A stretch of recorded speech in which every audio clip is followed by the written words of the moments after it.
Agora a gente está... Agora que ouviu. Boa noite a todos. Boa noite. Boa noite. Boa noite, Rafa. Boa noite, meus amigos. Então, agradecer a presença de vocês em nome do presidente Fabiano, que hoje não pode estar presente com a gente. A live de hoje é da 15ª, para a gente poder falar um pouquinho do trabalho e de alguns casos relevantes, assim, da questão do Conselho de Ética. Nosso grupo é grande, então a gente, o presidente vai selecionar algumas pessoas para poder trocar uma ideia, é um bate-papo descontraído e a gente vai tentar aí esclarecer, inclusive, dúvidas de quem tiver, mas é para a gente trazer mais informação aí para a sociedade. Inicialmente, saber do Dr. Renato aí, falar um pouquinho do Conselho de Ética e o trabalho que é desenvolvido aqui pela 15ª subseção. Boa noite, Rafaela. Eu já dei a boa noite aos meus colegas, boa noite aos inscritos que estejam nos assistindo nesse momento, ao vivo pelo Facebook. Então, o Conselho de Ética da subseção é composto de 52 membros. Acredito que metade são 26 membros suplentes e 26 membros efetivos. Nossa função é parecida com a do Tribunal de Ética, só que a nível da seccional, da subseção, perdão, a nível da subseção. A diferença é que nós não concluímos o julgamento. O Conselho de Ética da subseção, o que ele faz está praticamente previsto na sua competência, né? Ele tem duas competências, eu posso chamar uma de competência típica e uma outra competência que seria atípica. Qual que é a típica que eu digo? É instruir os processos disciplinares, vou botar de uma maneira mais clara. Quando um advogado comete uma infração disciplinar e esse fato chega para a OAB, o Conselho de Ética é o órgão consultivo que tem por obrigação instruir, apreciar essa infração, instruir e remeter para posterior julgamento pelo Tribunal de Ética da seccional. Essa seria a função típica do Conselho de Ética. A competência é a competência do local da infração, né? Onde aconteceu aquela infração, a subseção daquele local, no nosso caso, dentro de Macaé, Carapebus, Quissamã e Conceição de Macabu, as infrações de ética. Um inscrito não precisa ser de Macaé, um inscrito pode ser do Rio de Janeiro, mas se ele cometer uma infração de ética em Macaé, a competência vai ser da nossa subseção, de apreciar e instruir aquele procedimento ético-disciplinar. E o que eu chamaria de uma competência atípica do Conselho de Ética? Compete ao Conselho de Ética também a responder a consultas e aconselhamentos dos inscritos ou da população em geral com relação a questões de ética. Claro que apenas consultas em tese, né? Nós não podemos prestar uma consulta de casos concretos, até porque nós temos uma obrigação de sigilo, né? Então, nós temos essas duas funções, o Conselho de Ética serve para esses dois trabalhos, vamos colocar assim. Apreciar e instruir infrações ético-disciplinares e outra, fornecer à população e aos inscritos consultas ou aconselhamentos de questões de ética, em tese. Seria isso. Até porque a gente tem a possibilidade também de conciliar, né, doutor Renato? Eu acho que o nosso trabalho também é esse, né? Tentar resolver da melhor forma possível, tanto para a parte que chegou lá e fez a reclamação, quanto para o advogado também, né? Sim, inclusive é uma regra expressa do procedimento. Eu não vou saber falar o artigo de cabeça, eu posso até olhar aqui, mas existe essa regra expressa em dois momentos. Quando o procedimento de um cidadão contra um advogado, existe um artigo expresso na nossa legislação, que diz que a gente tem que, a todo momento, estar incentivando a conciliação. E quando é uma representação de advogado contra advogado, a tentativa de conciliação é prévia à instrução do procedimento. Então, existem dois artigos que mencionam isso de maneira expressa. Excelente. E, doutor Josemar, fala um pouquinho para a gente da questão dos direitos e deveres aí dos advogados, principalmente para os novos, né, que estão começando. Claro, tudo bom? Boa noite a todos, né? Então, os direitos e deveres do advogado, né, são aqueles que estão contemplados no Estatuto do Advogado, que é a Lei 8.906, né? No artigo 7º, elencado ali vários direitos do advogado, entre eles, alguns principais ali, como exercer a profissão, a comunicação com os clientes, ingressar livremente nas sessões, nos tribunais, examinar, ter acesso aos autos. É claro que vedado aqueles casos de sigilo, né? Então, lá no artigo 7º do Estatuto, são vários incisos lá, elencados sobre os direitos dos advogados. Em contrapartida, né, temos aí os deveres também, que estão relacionados ao artigo 31 e 34 do Estatuto do Advogado. E o que acontece? Os deveres contemplados no artigo 31 são mais relacionados ali ao código de ética do advogado, né? Então, seria interessante sempre fazer, hoje em dia, né, a leitura conjunta do Estatuto do Advogado em paralelo com o Código de Ética, né, que tem ali várias instruções de suma importância, né? E lembrando sempre, né, que passando aí o advogado por cima de algum dever, ele vai estar sujeito nas infrações disciplinares, né, que são aquelas relacionadas no artigo 34 do Estatuto, e que vai acabar desencadeando aí, né, no processo de ético-disciplinar, né, que é o nosso objeto de trabalho aqui, né? Então, sempre que houver descumprimento, provavelmente vai dar ensejo a um processo ético-disciplinar, vai vir para a nossa subseção analisar, instruir, né, elaborar o parecer caso a caso e remeter, né, para a OAB Rio de Janeiro para julgamento definitivo. Em resumo, é isso. Excelente. Doutora Gisela, conta um pouquinho para a gente desses procedimentos de apuração que o Conselho de Ética aqui em Macaé tem feito nos processos. Então, como bem disse, boa noite a todos, né, meus colegas. Como bem disse o doutor Gilmar, né, havendo descumprimento aí de algum desses artigos elencados no artigo, algum desses incisos elencados no artigo 34, né, a parte que se sentir lesada, ela pode, né, procurar a sede da subseção em horário de atendimento e propor, no caso, uma representação, né? Essa representação ela vai virar um processo administrativo, né, um processo ético-disciplinar, né, o qual a gente está aqui hoje falando um pouquinho, né, levando um pouquinho desse conhecimento a todos, e ele tem um procedimento, né, esse procedimento ele sempre vai buscar atender o princípio do contraditório e a ampla defesa, né, todas as partes serão ouvidas, esse processo ele será instruído, né, será produzido prova nesse processo, até que se chegue ao estágio de se remeter para o Rio para uma apuração final, né, para uma decisão final. Então, quando a parte ela chega na subseção, ela vai ser atendida por um dos nossos funcionários, né, por um dos funcionários da subseção.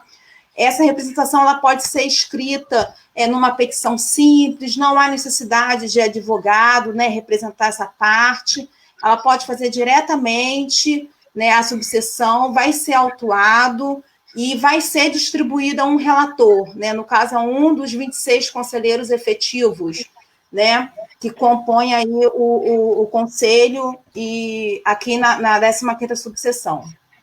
Sendo distribuído a esse relator vai receber a denúncia, ele pode, né, verificando que não há indícios de infração ético-disciplinar, pode até indeferir liminarmente, né, arquivar liminarmente, ou decidir pela intimação da parte, né, a notificação da parte, para poder apresentar a defesa prévia. Após a defesa prévia, o conselheiro ele pode novamente apreciar, né, os autos desse processo disciplinar e decidir ou por um arquivamento ou pela instrução, né? E quando se forma um contraditório, a gente vai ouvir todas as partes, vai produzir todas as provas que devem ser produzidas e no final, após as partes terem novamente a oportunidade, né, de serem ouvidas, produzir um relatório final, qual será julgado a apreciação, né, no tribunal no Rio. É importante que a população tenha consciência que a OAB está sempre de portas abertas, né? A 15ª subseção. E como bem lembrou doutor Renato, o Conselho ele também está aí para poder, como órgão consultivo, né? Caso a pessoa tenha dúvidas, pode consultar. Às vezes as pessoas não têm esse conhecimento, né? A gente também pode emitir consulta. Doutor Sérgio Blois, vamos bater um papo agora. Essa questão das infrações, a gente tem visto que, em alguns casos, né, no nosso trabalho, em meio à verificação desses processos, a gente tem verificado que alguns processos, em caso de suspensão, né, a gente sabe que também temos outros casos de multa. O que o senhor pode falar um pouquinho para a gente sobre essas sanções disciplinares aí, adotadas, né, nesses processos? Vamos lá. Boa noite a todos os colegas. Com relação às sanções, o Rafael, me especifica aí qual o item que eu estou perdido aqui um pouco. Eu digo para a gente poder esclarecer ao colega que o fato dele ter um processo, da gente remeter esse processo, no caso, para o Tribunal de Ética, né, vão ser aplicadas sanções, e uma delas é a questão da suspensão da carteira, onde o colega vai ficar sem poder advogar, né? E a gente falar um pouquinho dessas sanções disciplinares, né, que está no artigo 35, né, que é da censura e... na censura, verdade... suspensão, exclusão. Estão me escutando? Alô? Estou escutando. Ok. Essas sanções que são impostas aos colegas, na verdade, ela visa exatamente a resguardar a própria advocacia. Por quê? Nós temos tido os casos, nós, como conselho, temos apreciado situações de colegas, na verdade, que não têm se comportado conforme o próprio Código de Ética nosso estabelece, né? De forma que é necessário, muitas vezes, nós fazermos com que, antes de qualquer coisa, nós conversamos com os advogados, né, que praticam esse tipo de sanção. Depois tem o próprio, antes do próprio processo em si, né, antes de chegar no conselho, em muitos casos nós conversamos com os colegas, tentamos ver se é apurar aquilo, como já foi falado aqui pelos colegas, que se efetivamente ocorreu aqueles fatos, e depois, consequentemente, chega-se ao ponto, né, de haver a própria censura. E o ponto culminante, né, no caso do ato maior de censura, seria a própria suspensão do direito do advogado, né, de poder exercer a advocacia, né. Aqui em Macaé, infelizmente, nós temos alguns casos que já está chegando a esse ponto, né? E como a gente está falando a nível nacional, e muitas vezes nós comentamos e observando nas próprias redes sociais a má conduta, na verdade, de colegas, né? Que muitas vezes, vamos dizer assim, que no afã, né, de tentar, de repente, resolver um problema, ou muitas vezes até mesmo ser reincidente, né, nas infrações, nós já temos casos, sim, de suspensão, inclusive aqui na nossa subseção, né, já temos alguns casos, os colegas aí que poderiam até me confirmar, os colegas do conselho, né, casos de má conduta, né, sobre a suspensão mesmo dos direitos de advogar, já existem alguns casos já praticamente confirmados, que só faltam ser sancionados pelo próprio conselho. Excelente. E eu queria conversar com vocês um pouquinho, para a gente debater um pouquinho dessas infrações disciplinares que a gente tem aí no artigo 34. Doutora Clarice escolheu algum inciso para a gente poder comentar? Boa noite, né? Na verdade, assim, nós advogados, né, a gente acaba tendo que cumprir os deveres aí inerentes à nossa profissão.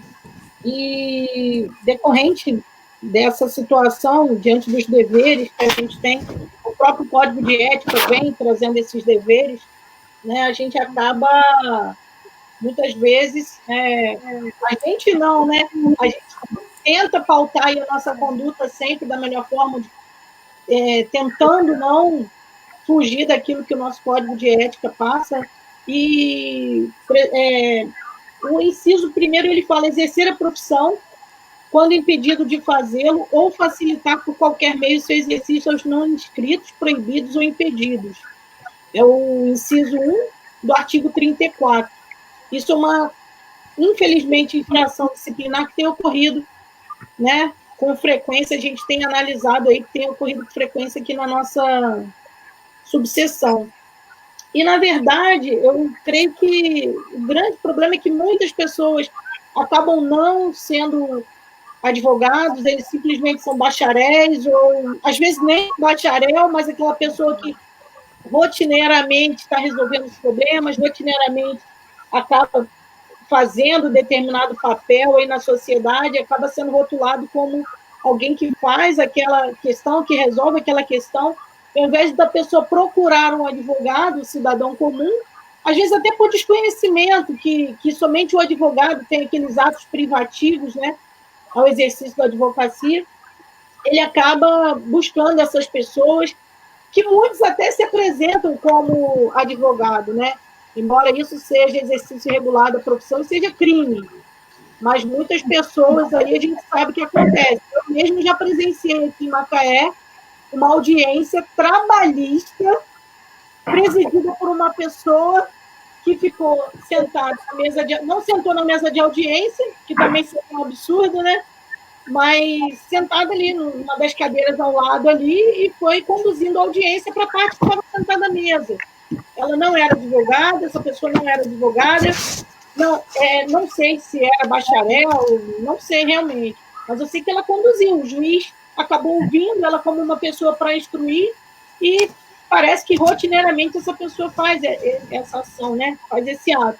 Então, assim, isso acaba sendo uma infração disciplinar, né? Se a pessoa permite, se é um advogado que permite que o outro esteja na frente, né? Claro que quando a gente fala em infração disciplinar, a gente está voltado para o advogado, né? O advogado que não permite, ou que permite que a pessoa esteja à frente dessa situação, que muitas vezes trabalha no escritório como bacharel, ele apenas não tem a carteira da OAB, mas é apenas aquela carteira que nos permite, nos dá atos privativos para o exercício da nossa profissão, né? Que muitos falam, eu só não tenho a carteira.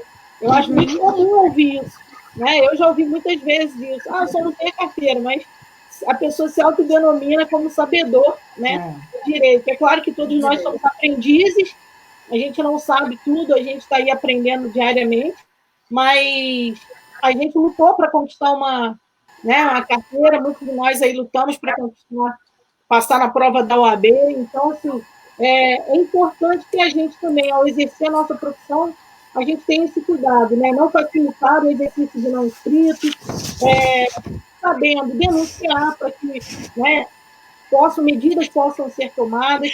E existe o Conselho de Ética justamente para estar, né, ativamente aí, fiscalizando e punindo quando necessário, apontando, porque, na verdade, até em caso aí de que a pessoa esteja exercendo ilegalmente, isso é crime, né? Vai para outra esfera, né? Mas é mais ou menos por aí. E até o caso também da pessoa que está suspensa, né? Ou está com alguma advertência, está com algum impedimento, e acaba exercendo a advocacia. Não aceitando aquela suspensão. A exclusão, muitas vezes, isso também tem sido comum, infelizmente. E trazendo até o cliente, levando o cliente a erro, né? Porque se a pessoa está impedida de exercer a advocacia, atende o cliente no seu escritório, dá entrada num processo, né? E não pode advogar, então ela está causando responsabilidade civil, entra aí também, né? Sim, claro. Sim. E, na verdade, a OAB permite, né? Dá um instrumento para que a parte, o cidadão, verifique se o advogado está inscrito regularmente ou não. Através do site da OAB, é possível acessar lá a busca de inscritos pelo nome da pessoa, ele vai descobrir se o advogado da OAB, número da ativo, regular. O Cadastro Nacional de Advogados. Ok, você está buscando um profissional habilitado, devidamente habilitado, ou se tiver suspenso, né, você tem que ter cuidado aí na hora da contratação do profissional. Justamente. Rafaela, se me permite uma observação. Claro. Na verdade, o que acontece? Isso caberia também, muitas vezes, não só a própria população que agora está nos assistindo, mas também os próprios colegas. Porque a OAB, exatamente, ela está aí exatamente para fiscalizar. Mas ela só pode fiscalizar se chegar ao conhecimento dela fatos como esse, né? De profissionais que não estão habilitados para advogar, ou mesmo aqueles que nós falamos agora sobre o artigo, das seções do artigo 35, que foram suspensas a sua habilitação, mas continuam a exercer a advocacia, né? Então, compete também aos colegas comunicar a própria OAB como forma da OAB também chegar a essas pessoas e impedir o exercício da atividade por essas pessoas. Né? Porque isso também acaba prejudicando o próprio nosso trabalho, né? Como profissional e até mesmo perante a sociedade. Sim, com certeza. Doutor Jusemar, algum inciso para a gente poder debater? Então, seguindo aí os processos mais relacionados aí no nosso conselho, né? Nós fizemos um levantamento e o segundo tipo de processo que a gente comentou que é bem acionado foi qual inciso, doutora Rafaela? Me auxilia aí. Foi manter a sociedade profissional fora das normas, Violar sem justa causa também o sigilo profissional, a gente tinha falado isso também. Abandonar a causa sem motivo. E a gente tem alguns casos nesse sentido também. Alguns processos nesse sentido. Então, correto. Então, com relação a sigilo profissional, né? Inciso 11. Inciso 11 e inciso 7. Correto. Inciso 7, né? Estabelecer entendimento, né, com a parte adversa, sem autorização do cliente ou ciência do advogado contrário. É o caso do advogado que está nos autos aí, né? Manter contato direto com a parte contrária, sem intermediar esse contato com o patrono dele, né? Então, é um tipo de violação, né? Que realmente enseja o processo disciplinar. O advogado, para tentar formalizar um acordo, encabular um acordo no processo, é claro que é sempre o objetivo, principalmente nos dias atuais, é a formalização de um acordo, mas para fazer isso temos que seguir, né, a maneira legal, né? E a maneira legal seria, no caso, havendo advogado constituído da parte contrária, formalizar esse contato inicialmente, né, com o patrono, o advogado dele, né, para fazer esses tratativos, e não... Oi? Isso diz respeito, doutor, até a própria ética profissional. Claro. Né? Porque até mesmo... o colega abordar vamos dizer assim, um cliente do seu colega, né, da parte contrária, isso aí fere Exato. qualquer tipo de ética, né, que a gente muitas vezes não vê em outras profissões. E a gente sabe que isso não é raro acontecer. Né? Verdade. E até como sugestão, até eu particularmente até recomendo, às vezes acontece, né, do advogado fazer o contato com o patrono da parte contrária e o advogado da parte contrária falar, não, pode fazer contato direto com o meu cliente, não tem problema. É bom que esse tipo de resposta, às vezes, seja formalizado por um e-mail ou por uma mensagem no WhatsApp, para evitar que no futuro possa haver um mal-entendido, né? E transparecer aí que o contato foi formalizado diretamente com a parte contrária, né? Não com o advogado dele. Então, é sempre bom a gente se precaver com essa situação. E sem falar que isso também é uma questão de respeito, né? Do próprio colega. Exatamente. Justamente, né? Além não só do cliente, mas também das testemunhas, né? Abordar testemunhas e tentar induzir qualquer coisa, principalmente em audiências, né? Na hora da audiência. Doutora Gisela, algum inciso para a gente debater? Eu queria ressaltar o inciso 22, né? É muito comum, às vezes, alguns, né, passar um pouco do prazo, reter os autos, né? Ele vem falar, esse inciso 22, ele fala sobre reter abusivamente ou extraviar autos recebidos com vista ou em confiança. Né? É importante a gente ressaltar que a lei nos confere prazos de manifestação, né? Ou ele vem conferido pela lei ou vem concedido pelo próprio juízo, o prazo. Então, é aquele prazo que a gente tem para analisar os autos. E a retenção desses autos gera infração disciplinar e pode ser punido, né? Inclusive com a pena de censura. Né? Então, assim, não é censura, não, perdão, suspensão, né? Essa retenção deixa comprovada a forma abusiva, porque isso pode causar prejuízo à parte, né? E também ao outro advogado. Então, assim, é importante que o advogado esteja atento aos prazos concedidos, né, de permanência com os autos, né. Agora a gente tem essa questão do processo eletrônico, né, então a gente já não tem mais essa questão de efetuar a carga, né, do processo. Eu já tive um problema com uma execução aí que o patrono da outra parte reteve os autos, eu estava pelo exequente. Ele reteve os autos e foi segurando, eu fui peticionando, requerendo, chegava no cartório, por favor, solicita aí a devolução.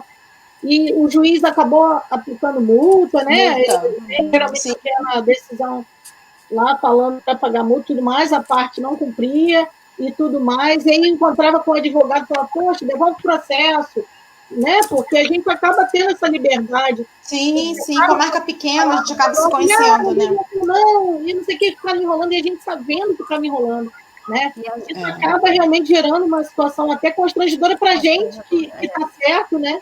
Sim. Mas acaba gerando realmente essa situação constrangedora no processo, atrapalhando o curso do processo. E a gente tem que observar também que, só complementando, Gisela, a gente tem que observar que os cartórios, através dos juízes, dos ofícios, eles têm oficiado em relação aos advogados que estão com processos fora do período, né, e por outras infrações que os juízes entendem que ultrapassaram ali o limite ali necessário, né?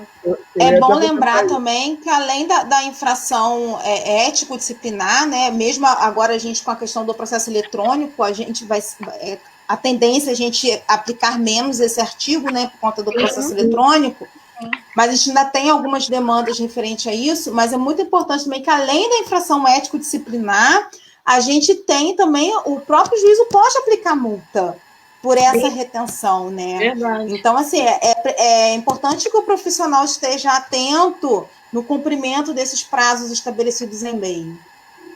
Deixa eu complementar O uma doutor coisa. Renato queria complementar? Eu já ia até falar isso, porque é engraçado que a gente nem imaginava. É um percentual alto desses processos disciplinares. Não só esse do artigo que a doutora comentou, que é o 22. 22. Mas o 16 também. O 16 também, que é quando o advogado deixa de cumprir a determinação judicial no prazo.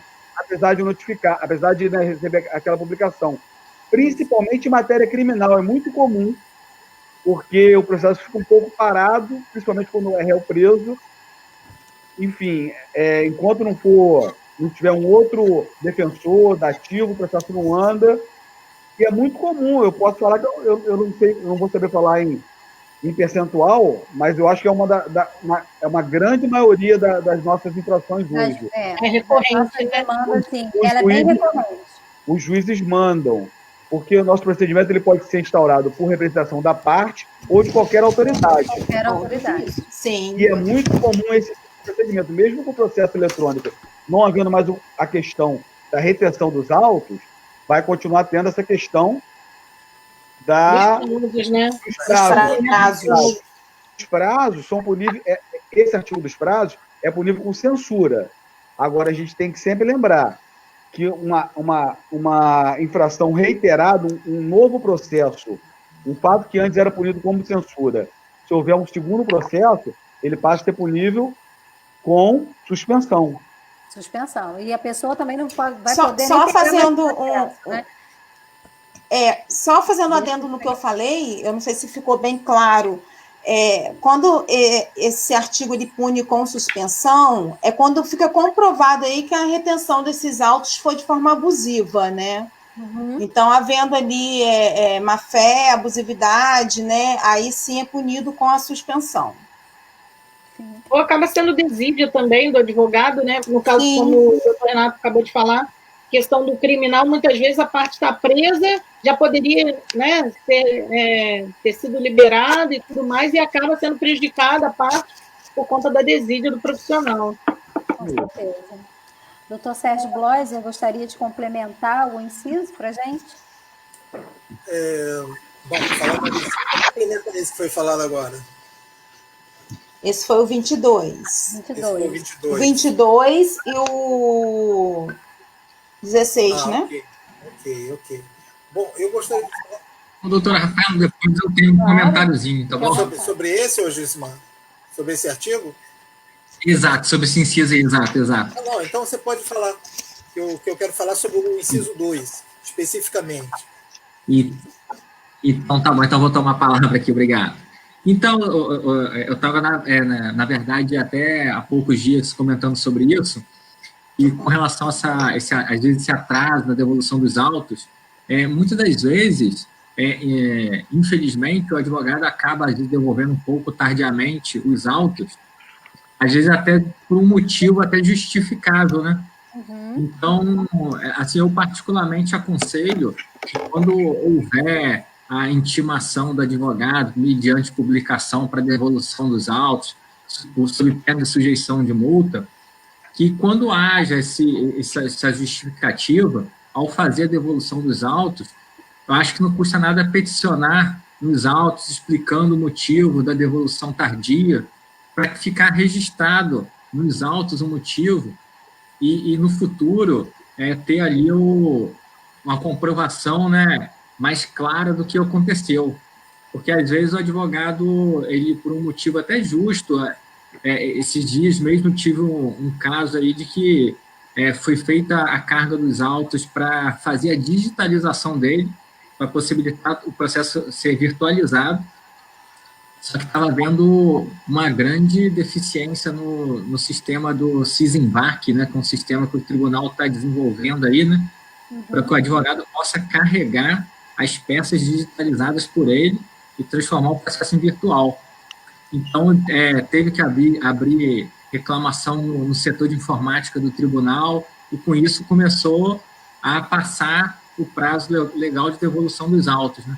E então, ao haver, por exemplo, a intimação para a devolução dos autos, eu acho que foi prudente que o advogado peticione, salientando ali o motivo da demora, para ficar bem claro no futuro, aí, até mesmo para o magistrado, que não foi por desídia dele, ou por falta de atenção ao prazo, mas teve sim, né, um motivo relevante. Sim. Então, acho que... Até para, se de repente o juiz quiser novamente ter carga desses autos, né? Quando a gente, às vezes, extrapolou um pouco o prazo, mas tem uma justificativa, é só peticionar que o juiz normalmente devolve o prazo, né? Para a pessoa poder se manifestar. E, às vezes, até o cartório repete também a carga, né? Ela faz novamente a carga. Faz normalmente a carga. E o advogado, procedendo dessa maneira também, passa ao magistrado e à própria vara o respeito dele, né? E o compromisso, né, do advogado, né, de manter ali a coisa funcionando de forma regular, né? Com certeza. Doutor Sérgio, suas considerações. Obrigado. Bom, eu gostaria de falar sobre o inciso 2, Rafa, é possível? Ou ainda quer continuar nesse tema? Possível. Então, vamos lá. Sobre infração disciplinar, né? O inciso 2 do artigo 34, ele fala sobre manter sociedade profissional fora das normas e preceitos estabelecidos em lei. Nós sabemos que a sociedade, para ser constituída, ela tem que ter o devido registro. Não adianta simplesmente um colega que acabou de se formar, ou mesmo algum colega antigo, chegar lá, juntar com 2, 3 advogados e dizer, agora eu tenho uma sociedade e vamos colocar isso numa placa, né? Fulano e Beltrano, advogados associados. Nós sabemos que isso na prática existe, mas isso é algo totalmente irregular. Para que haja vamos dizer assim, a formatação, a existência da sociedade, ela tem que ter o registro. E o registro, o que consiste? Você pegar o nome dos advogados, a OAB dos advogados, e ir, né, diretamente à OAB e abrir a sua sociedade de advogados. E ali você vai receber um registro e, consequentemente, você pode colocar na porta do seu escritório, né, o nome de sociedade de advogados. Né? Mas, infelizmente, algumas pessoas, às vezes, por falta de orientação, ou às vezes até um pouco de preguiça mesmo, né? E buscar na OAB como é que funciona isso na prática. Então, na verdade, a pessoa ela tem que fazer o devido registro. Né? E, apenas complementando, toda a sociedade ela recebe um número de inscrição, assim como nós, advogados. Então, isso também tem que ficar registrado na sua placa, na sua identificação, o nome, né, o número de registro da sociedade. Né? Nós temos outras situações também com relação a essa sociedade profissional fora das normas, que constitui registrar a sociedade de advogados nos assentos de registro civil ou na junta comercial. Sociedade de advogados, ela só se registra na OAB. Na OAB, onde você vai ganhar seu registro, sua autorização, direito para funcionamento daqueles advogados. Outra situação também que é vedado, né, pelo nosso Código de Ética, é advogados se reunirem a pessoas que não têm a OAB registrada.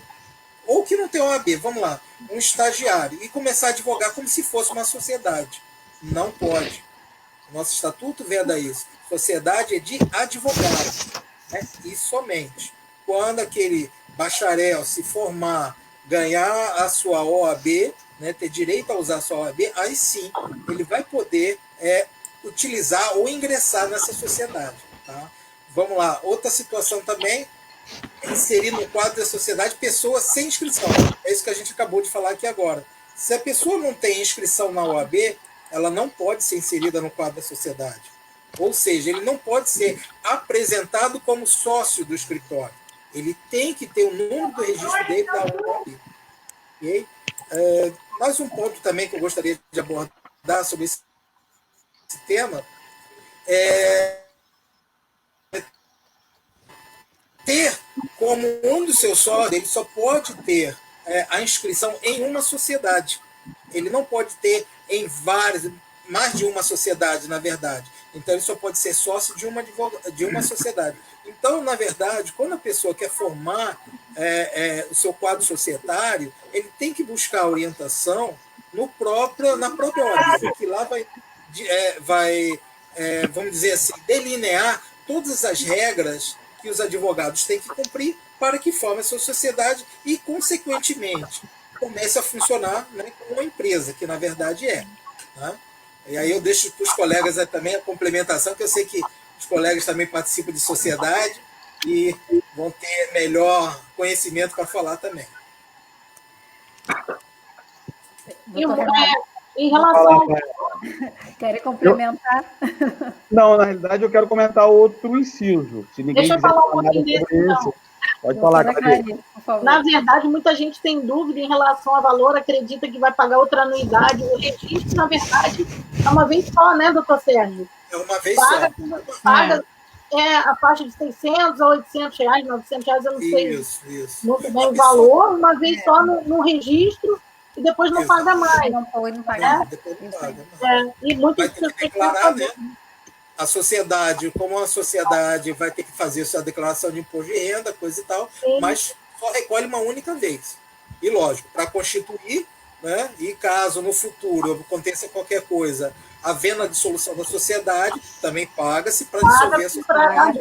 Exatamente.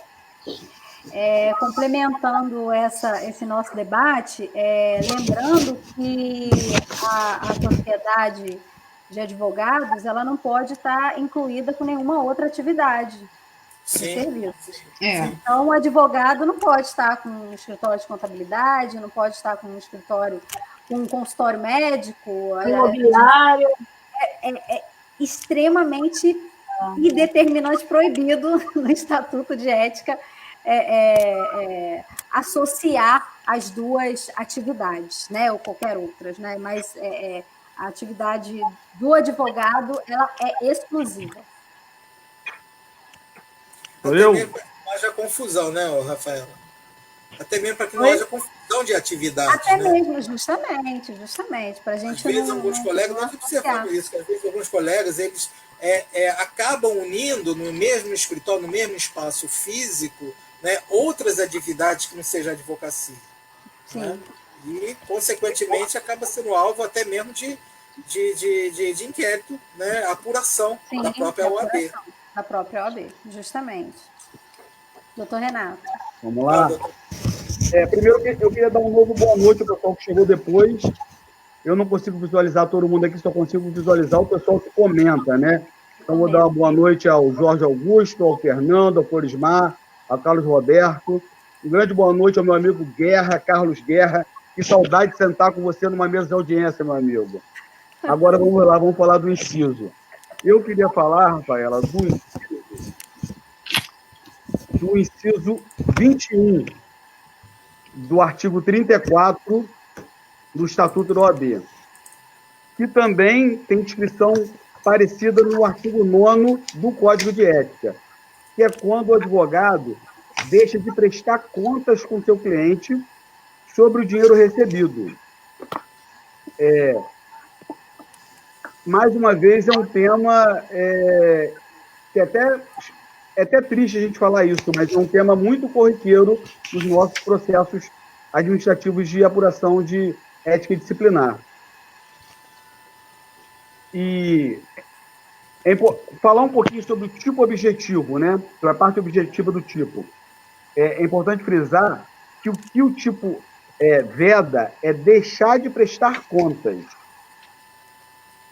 Então, assim, quando a gente apura essa infração, é bom oportunizar ao advogado que está sendo investigado, que está sendo apurada aquela infração, a oportunidade dele de prestar conta. Uhum. Porque o que ele não pode, precisa haver essa prova inequívoca que ele realmente se negou de prestar contas ao seu cliente. Porque o fato dele ter se ter pegado o dinheiro não completa o tipo ali da infração ética.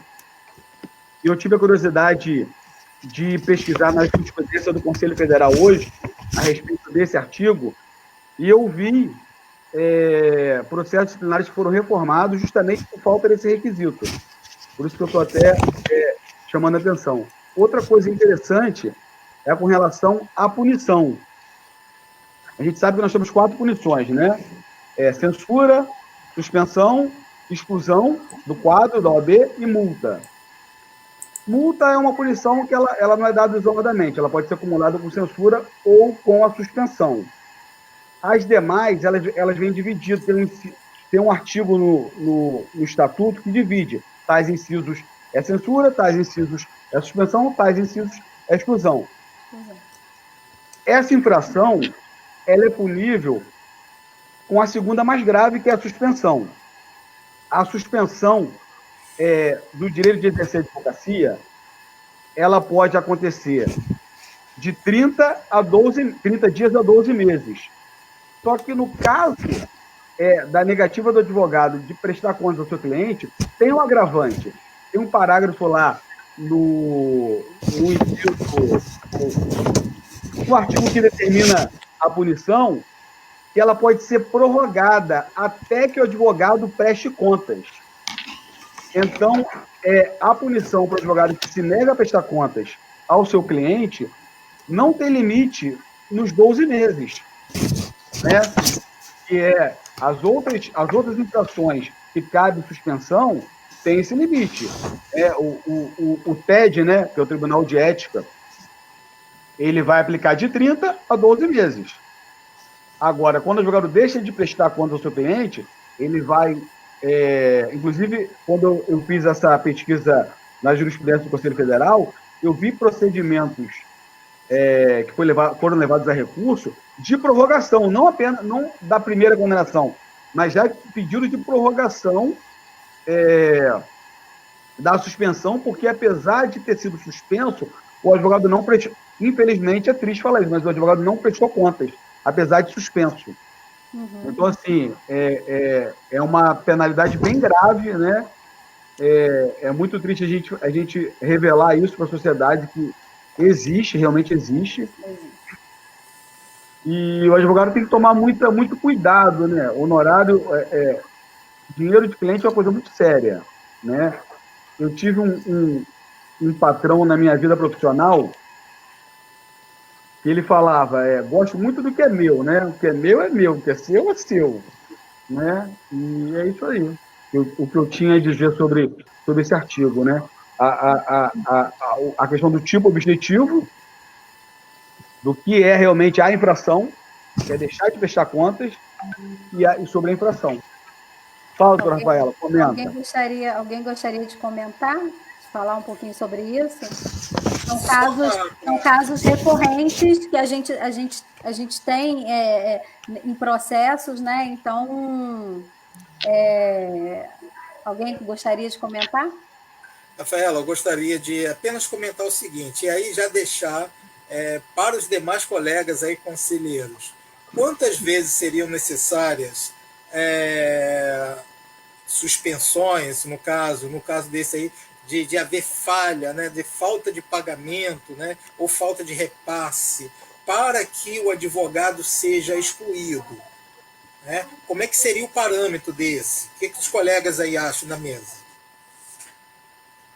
Quantas vezes seria necessário a pessoa cometer a infração para que efetivamente seu nome fosse excluído dos quadros? Eu acho que, na verdade, não vai nem pela... A gente não pode nem também pela recorrência ou não. Se a gente for considerar também o valor envolvido, eu acho que isso também já bastaria um. Sim. Né? Pode ser. São 3 vezes, 3 suspensões. Não, mas eu digo assim, se você for considerar, de repente, um valor muito alto envolvido e a pessoa some com o dinheiro, some do mapa, né? Eu acho que ali já valeria uma... Não, eu digo, qualquer infração punível com suspensão, se for reiterada 3 vezes, pode haver exclusão. Não só esse caso. Não só esse caso. Sim, mas eu digo assim, até a questão do... Se a gente não for considerar esse ponto aí, que ele a lei já nos traz, né? A recorrência por 3 vezes, mas eu digo que é uma questão que você não está lidando com dinheiro seu, né? Dinheiro do outro. Se a gente for analisar isso criminalmente, né? É você se apropriar daquilo que não é seu, né? É crime. E aí o crime não condiz com a nossa profissão, começa por aí. Até porque a gente tem um contrato de honorários aí que resguarda tanto o nosso direito de receber quanto o direito do cliente também. Deixa eu complementar uma coisa que eu lembrei. Tem esse negócio que eu falei, né, Clarice? Que se suspender também até prestar contas, é quase uma expulsão se não prestar, né? Mas eu lembrei o seguinte, eu vi uma jurisprudência hoje muito interessante. Estava sendo discutido entre o advogado e o cliente a questão. E aí, quando houve o processo para prorrogar, para que ficasse suspenso até que o cidadão foi lá e reclamou do novo, né? Pediu. Aí o conselho reformou a decisão da seccional, na realidade, né? Porque foi para o Conselho de Ética, que é federal. Sim. Porque, uma vez que o valor a ser devolvido para o cliente deixou de ter a segurança jurídica, né? Porque estava sendo alvo de uma discussão judicial, só após essa definição que ele poderia ser suspenso novamente. Ele já tinha cumprido a suspensão inicial.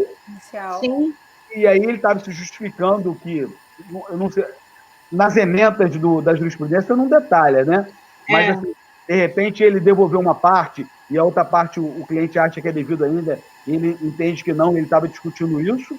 Uhum. E aí, quando o cliente tentou a prorrogação, entrou com uma nova representação para suspendê-lo novamente, em vez de a gente pedir a nova suspensão, o conselho pediu a prorrogação até que ele prestasse contas.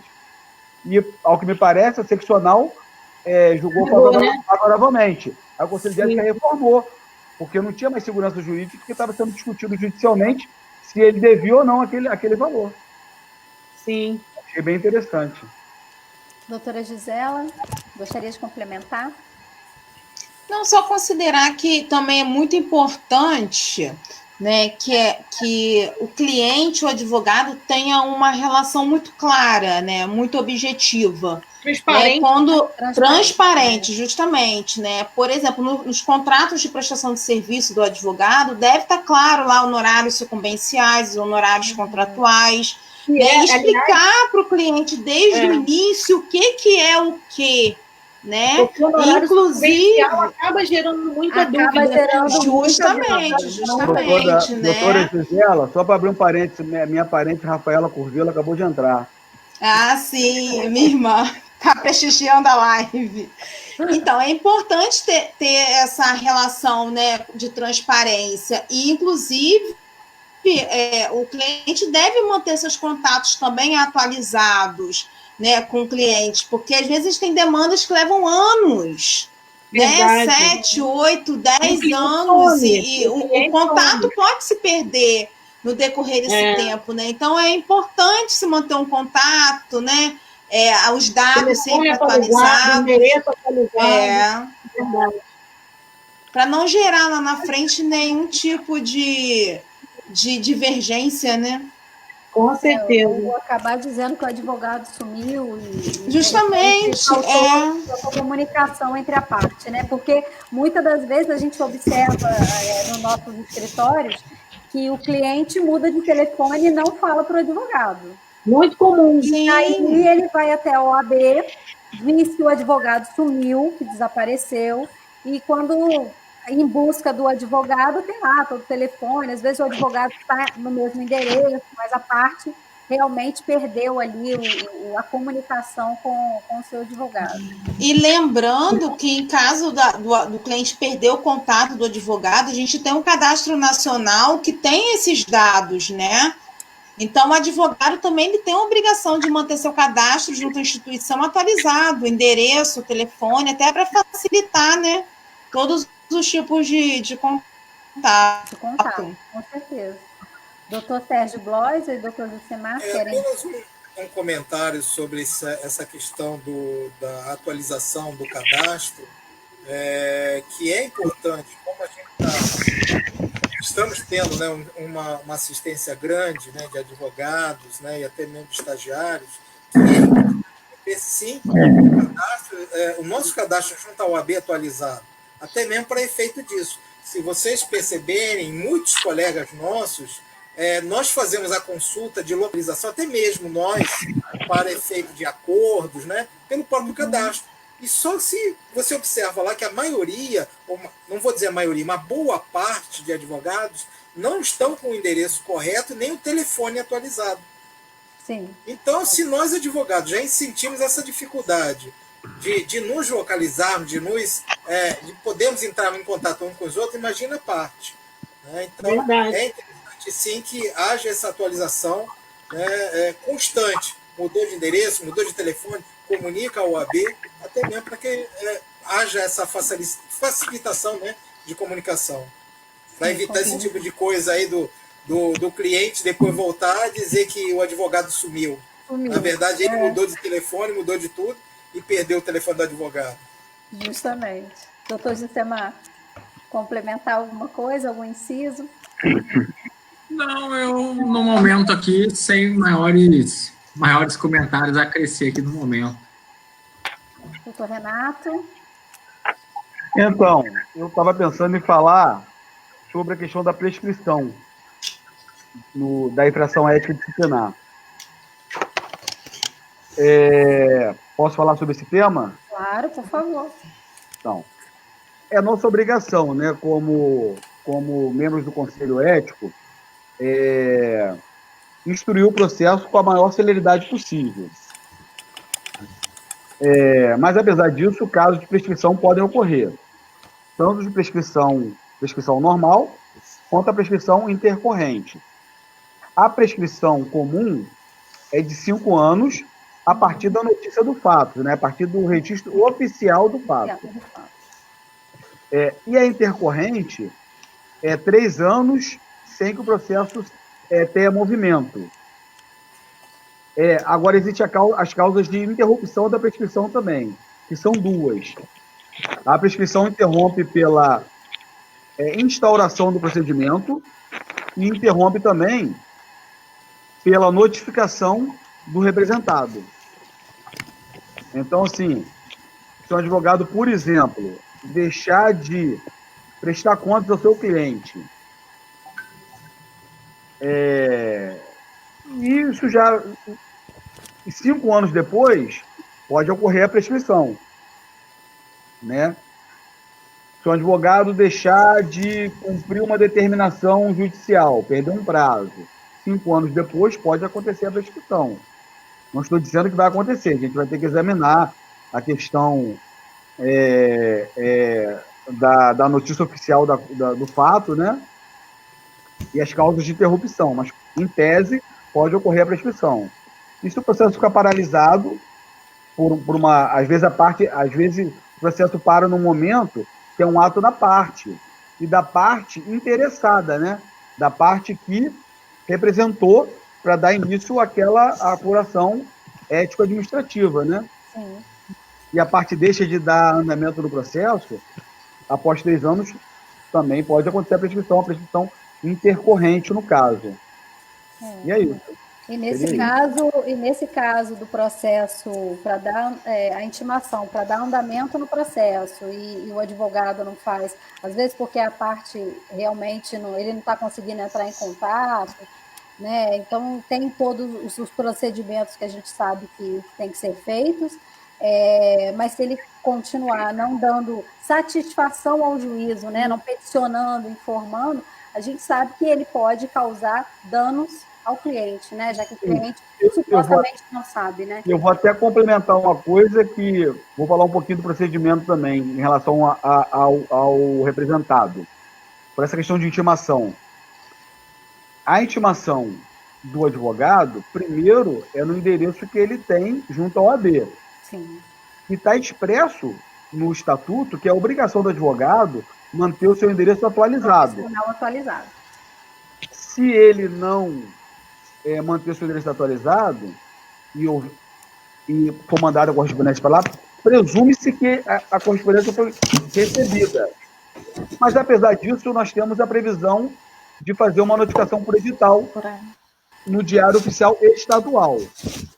Se após isso o advogado não responder, é nomeado um defensor dativo e as intimações vão passar a ser na pessoa do defensor dativo e não mais na pessoa do advogado. Então, assim, eu mesmo estou com um processo lá, que nós não estamos conseguindo localizar o colega, e às vezes o advogado pode achar, poxa, não me achou e tem um contraditório, eu não vou responder aquela infração. Não é bem assim. O processo tem as formas de andar e de se evitar a prescrição. Sim. E a mesma coisa vale para a parte. Ah, tá.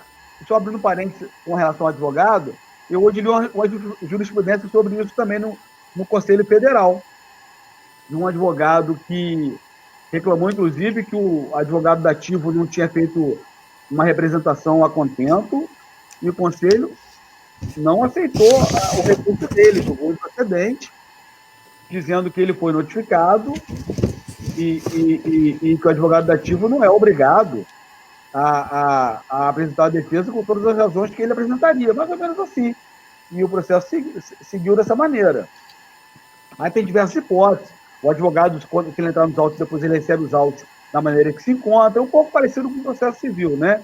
Sim. E aí ele pode optar de permanecer com o defensor dativo, ou nomear um advogado, ou atuar em causa própria. E essas mesmas regras de intimação valem para a parte. A parte que representou tem por obrigação manter o seu endereço atualizado. Até Se ela... tem os procedimentos que a parte precisa se manifestar também. Né? A punição para o advogado são aquelas que a gente já falou. A censura, a suspensão, etc. E para a parte, é a prescrição, é deixar de ver o seu direito que ela deseja que a OAB satisfaça, deixar de ver seu direito atingido, né, pela perda do direito de ação, pela prescrição. Doutora Gisela, suas considerações? Tenho... Só acrescentar aí que é importante ficar atento, né? Porque vai obedecer, na verdade, os prazos, né, da legislação civil pertinente, então as pessoas precisam ficar atentas, principalmente a parte que é interessada, né? E o conselheiro tem que buscar realmente dar andamento ao feito com a maior celeridade possível, né? Para evitar prejuízo para as partes. Doutora Clarice, suas considerações? Não, nem tenho nada sobre isso, não. Só tentar realmente os prazos, né? E o conselheiro a diligenciar aí para que seja realmente concluído, né, o mais breve possível, buscando informações, né, quando necessário. Eu acompanho os colegas aí na fala que diz respeito que nós temos que observar esses prazos, né, todos os prazos que o doutor Renato aí observou, de forma que não prejudique, né, nenhuma das partes interessadas, principalmente o advogado. Excelente, até porque a gente, quando pegou a nossa carteirinha lá atrás, há alguns anos aqui para a gente disse que ia cumprir rigorosamente com os deveres consignados no Código de Ética. Então, temos que cumprir. Gente, já tem 1 hora, mais ou menos, de live. Vou passar as considerações finais aqui, se alguém quiser falar mais alguma coisa, inclusive do nosso trabalho, alguma consideração relacionada, né, ao trabalho que a gente, como conselheiro da 15ª subseção, vem desenvolvendo aí. A gente, esse ano a gente ficou um pouco restrito ao nosso trabalho, às nossas reuniões presenciais, porque, para quem está nos ouvindo, a gente se reúne, sim, a gente discute sobre os processos eles são, é feito um sorteio, né, para que cada conselheiro tome conta do seu processo, né, e a gente tem prazo, sim, para poder devolvê-los, né, para a OAB. E esse ano a gente ficou restrito aí às nossas reuniões virtuais, né? É bom dizer que estão acontecendo. Estão acontecendo e a gente está tentando manter aí o trabalho do conselho da mesma forma do início, né? Sem essa onda de pandemia, né? Alguém mais gostaria de... Não, é só dar boa noite a todos, agradecer pela presença dos que nos assistiram. Lembrar novamente que o Conselho não está só para apurar as infrações de ética, está também para dar aconselhamento sobre o tema, aconselhamento em tese. E é isso, mais agradecer. Muito bom estar nessa noite com meus colegas, conversando, batendo papo, que a gente está chegando pouco ultimamente, os fóruns estão vazios, não tem mais audiência. Eu até falei para o meu amigo Guerra que eu estou com saudade de sentar com ele, né, que é sempre aquela guerra, mas uma guerra boa. Nosso trabalho do dia a dia é muito prazeroso, né? Para você ver que a gente tem muitos processos, mas a gente é amigo, né? Uma coisa é o trabalho e outra coisa é o nosso particular. Muito bom estar com vocês essa noite. Doutor Jucimar? Então, uma pequena consideração final aí, né? Que eu acho que, apesar de ser algo que nem precisaria ser dito, mas é bom às vezes a gente deixar registrado, é que, conforme até o doutor Fabiano fala, né? O objetivo do conselho lá, é claro que a gente tem a obrigação de instruir e formular pareceres, mas o procedimento todo ele é conduzido, né? Não existe ali nenhum objetivo de prejudicar o colega, de perseguição, não é esse o objetivo do conselho, muito pelo contrário, como o próprio doutor Renato comentou, o nosso objetivo, antes disso, deveria ser e aconselhar, e eu acho até por esse motivo estamos aqui nessa live, né? Passando essas orientações aí e esclarecendo um pouco sobre o trabalho. Então, acho que esse ponto tem que ser bem deixado bem claro aí, né? Que o objetivo aqui não é nenhuma perseguição, nada disso, muito pelo contrário, né? Todos nós somos advogados, estamos sempre nas mesmas situações que qualquer um pode estar. Então, não é esse o nosso objetivo. E o segundo ponto também para deixar claro aí, que é comum, né? Acontece muito lá no Conselho, às vezes quando o processo é distribuído e sorteado o relator, quando acontece do relator sorteado ser, às vezes, um amigo próximo do colega que está sendo investigado ali no processo, normalmente é comum, né, o declínio ali, né, por impedimento, então o próprio relator se julga ali impedido, né, por ter um grande vínculo de amizade e é sorteado um outro relator para conduzir o processo, justamente para não criar uma situação de conflito e de uma situação ali tensa ali entre relator e investigado. Com essas considerações minhas, agradeço a participação. Uma boa noite a todos, uma boa noite também a todos que assistiram aqui a gente, que tiveram paciência também. Muito obrigado a todos. Rafaela, só para eu emendar uma coisa que eu falei, eu ia falar do que o Jucimar muito bem falou, porque eu até brinquei, né, que a gente litiga, mas nós somos amigos, mas, assim, nossos processos de ética são feitos na maior ética possível. Com certeza. Nós somos todos colegas, mas que o doutor Jucimar... Eu ia falar, Jucimar, eu falei, depois eu pensei.